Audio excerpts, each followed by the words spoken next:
Basic investing concepts you should understand. Expense ratios, the silent wealth killer. Before you invest a single dollar, you need to understand this. Every fund charges a fee, and that fee is quietly robbing your future. A 1% expense ratio means you pay $100 annually per $10,000 invested. Sounds like pocket change, right? Wrong. Over 30 years at 8% returns, that 1% fee costs you over $60,000 in lost growth on a $10,000 investment. You're not just paying the fee, you're paying the fee plus all the compound growth that money would have generated. Fund managers will tell you they're worth it because they're actively managing your money with their expertise. The data says they're lying. Index funds charge 0.03% to 0.20%. Actively managed funds charge 1 to 2% and usually don't even beat the market. That extra 1% doesn't sound like much until you realize it's the difference between retiring at 62 and working until 68. Choose low-cost funds and keep your money instead of funding some portfolio manager's lake house. Dollar cost averaging. The emotion killer. Here's the strategy that removes all the stress and guesswork from investing. You invest $500 every month automatically, no matter what the market's doing. January, the market's up, you buy. March, the market crashes, you buy. October, it recovers, you buy. You're not trying to time anything. You're not watching CNBC trying to predict if now is the right time. You're just consistently buying like a financial robot. Sometimes you buy expensive shares. Sometimes you buy cheap shares. Over decades, it averages out. This removes emotion from investing, which is critical because human emotions destroy returns. People buy high when they're excited and FOMO kicks in. They sell low when they're terrified and panic takes over. Capital gains, when winning, costs you money. You bought Tesla at $150. 6 months later, you sell it at $300. That $150 profit? The IRS wants their cut, and how much they take depends entirely on how patient you are. Short-term capital gains, stocks you held less than a year, get taxed like regular income. If you're in the 24% tax bracket, the government takes $36 of your $150 profit. Long-term capital gains, stocks you held over a year, get taxed at 0%, 15%, or 20% depending on your income. Same profit, way less tax. This is why patient investors actually make more money. If you'd just waited another 6 months, you'd keep an extra $1,000 on a $10,000 gain. But most people can't wait.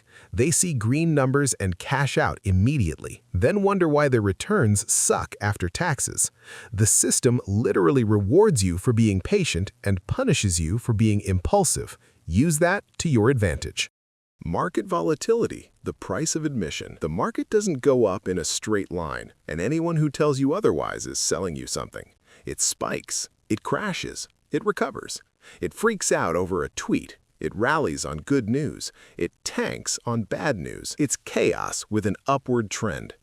In March 2020, the market dropped 34% in 1 month. CNN was running apocalypse graphics. People who sold locked in devastating losses and missed the entire recovery. By December 2020, the market was up 16% for the year. If you held through the chaos, you made money. If you panic sold, you got destroyed. Volatility isn't a bug, it's a feature. It's the cost of getting those 10% average annual returns everyone talks about. The market rewards people who can ignore the noise and stay invested through the scary parts. It punishes people who watch too much financial news and make emotional decisions. The question isn't whether volatility will happen, it's whether you can sit still when it does. Risk tolerance. How much can you lose without crying? This is finance speak for if your portfolio drops 30% overnight, will you panic sell or hold steady? Most people wildly overestimate their risk tolerance until they actually lose money. Then they're checking their portfolio every 20 minutes and spiraling into financial anxiety.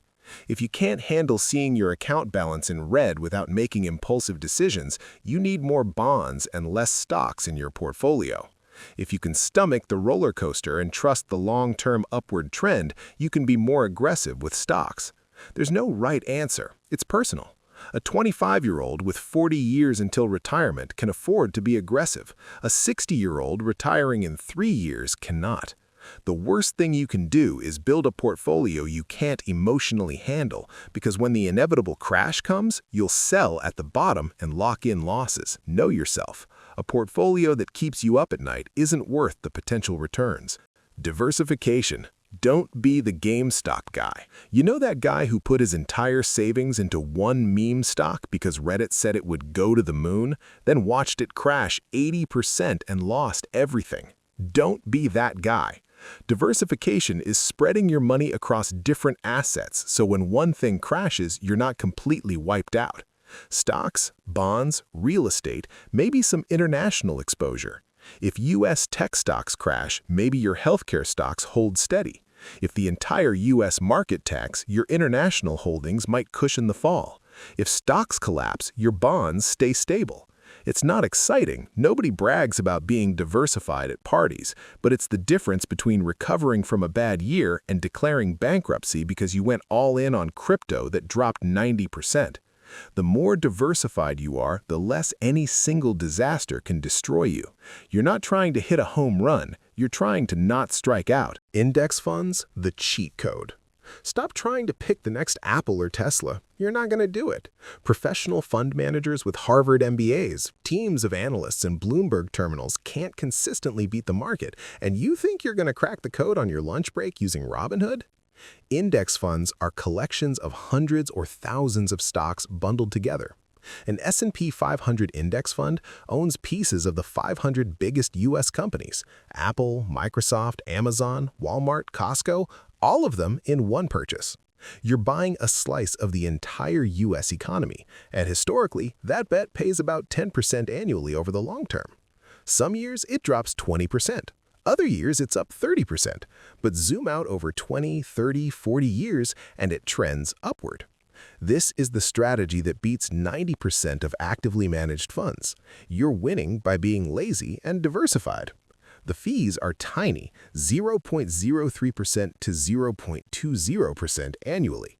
You're not trying to be a genius. You're trying to capture average market returns, which over time makes you wealthy. Bonds. The boring safety play. Bonds are you loaning money to the government or a company, and they pay you back with interest over time. Think of it as being the bank, except way less profitable and way less evil. You buy a 10-year treasury bond, the government pays you 4% annually, and in 10 years, you get your money back. Bonds don't have the upside of stocks, 3% to 5% returns versus 10%, but they also don't have the downside. When the market drops 30% and you're stress-eating Doritos at 3 a.m., your bonds are just sitting there calmly paying you like nothing happened. This is why older people hold more bonds. If you're 62 and retiring in 3 years, you can't afford to watch your nest egg get cut in half by a market crash. Bonds provide stability and predictable income. A common rule: your age in bonds. 30 years old, hold 30% bonds, 70% stocks. 60 years old, flip it to 60% bonds, 40% stocks. You're adjusting for risk based on how much time you have to recover from disasters. Dividends. Getting paid for doing nothing. Some companies pay you just for owning their stock. Coca-Cola, Procter & Gamble, Johnson & Johnson. They send you cash every quarter just because you own shares. It's like rent, except instead of a tenant, it's a Fortune 500 company depositing money into your account while you're asleep. These payments are called dividends. It's not explosive growth, but it's reliable passive income. You own 50 shares of a stock, paying $2 per share annually in dividends. That's $100 a year deposited into your account automatically. The stock price might go up or down, but those dividend checks keep coming. Some people build entire portfolios around dividend stocks, collecting quarterly payments from 30 different companies. You're getting paid while you sleep, while you work, while you're on vacation. It's as close to free money as legally exists, assuming the company doesn't go bankrupt. Stocks. Tiny ownership slices that make you sweat. You buy one share of Apple for $180. Congratulations, you now own a microscopic piece of one of the world's biggest companies. If Apple releases a product everyone wants, your share goes up. If they announce layoffs or miss earnings, your share tanks while you're sitting on your couch eating cereal. Not stocks. The upside is massive, historically around 10% annual returns over the long term. The downside is volatility that will test your sanity. Your portfolio can drop 30% in a month. You'll be checking your account at 2 a.m. like a psychopath, stress-eating whatever's in your fridge. Most people think they can handle this until they actually watch $10,000 disappear in a week. Then, suddenly, they're panic selling at the bottom like a financial disaster. If you're going to own individual stocks, accept that it's a roller coaster. Don't invest money you need in the next 5 years, and for the love of everything, don't go all in on whatever Reddit is hyping this month. Compound interest, your money's clone army. This is the actual secret to wealth, and it's the reason your broke friend who started investing at 22 will retire richer than your lawyer friend who started at 38. You invest $10,000 at 8% annual return. First year, you make $800. Second year, you don't make 8% on $10,000. You make 8% on $10,800. That's $864. Third year, 8% on $11,664. Your money makes money. Then that money makes money. Then that money's money makes money. It's exponential. After 30 years, your original $10,000 becomes over $100,000 without you adding another dollar. This is why starting early is everything. A 25-year-old investing $500 monthly until 65 ends up with more money than a 35-year-old investing $1,000 monthly for the same time period. The 10-year head start is worth more than doubling the contribution. Time is the ingredient that makes compound interest work. Start late and you're trying to sprint a marathon in the last mile. Start early and you're letting time do the heavy lifting. Roth IRA, tax-free wealth building. This is one of the best wealth building tools the government offers, and most people ignore it. A Roth IRA lets you contribute after-tax money, meaning you already paid income tax on it, and then every dollar of growth is tax-free forever. You put in $6,000 this year. It grows to $50,000 over 30 years. You withdraw that $50,000 at retirement and pay zero taxes. Compare that to a regular brokerage account where you'd owe capital gains tax on the $44,000 of growth. The Roth saves you thousands. The contribution limit is $7,000 per year if you're under 50, and there are income limits that phase you out if you make too much. But if you qualify, max it out every year. It's one of the few legal ways to build wealth and never give the IRS another cut. Open one, fund it, forget about it for 40 years. Thank yourself when you're 65.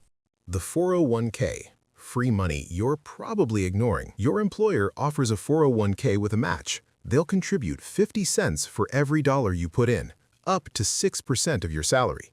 If you make $60,000 and contribute 6%, that's $3,600 from you and $1,800 from your employer. That's $1,800 in free money annually just for participating. If you're not maxing the match, you're literally turning down a raise. It's not a bonus or a perk. It's part of your compensation, and you're leaving it on the table. The money goes in pre-tax, reducing your taxable income now. It grows tax-deferred until retirement. Let's say you're 30 and start contributing $500 a month with a $250 employer match. By 65, assuming 8% returns, you're looking at over $2 million. That's the power of free money plus compound interest doing its thing for 35 years.